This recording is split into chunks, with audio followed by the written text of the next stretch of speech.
নৌকা পানি ছাড়া চলবে না, তুই পানি নিয়ে নৌকা চালাও, তবে সাবধান হে নৌকার মাঝি, পানির মধ্যে নৌকা চালাও, কোনো চিন্তা নাই, তবে ভয় পানি যেন নৌকার মধ্যে ঢুকে না যায়। যদি পানি নৌকায় ঢুকে যায় মাঝি তুইও শেষ, নৌকাও শেষ। ও দুনিয়াওয়ালা ভাই, দুনিয়ার লাইনে তুমি চলবা আখিরাতের ইবাদতের জন্য, তবে দুনিয়া ছাড়া ইবাদত করার কায়দা নাই। তবে খবরদার দুনিয়া যেন তোমারে গ্রাস করে না নেয়। এজন্যই বান্দা আল্লাহ ওয়ালার সোহবতের দরকার। আল্লাহর নবী বলেন, যারা দুনিয়াকে আপন মনে করে নিবে আখিরাতকে বরবাদ করে দিবে।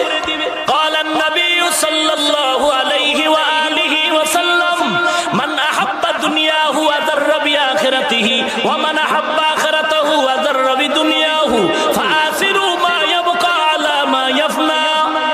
দুনিয়া যারা আপন করে নিল আখিরাত বরবাদ করলো,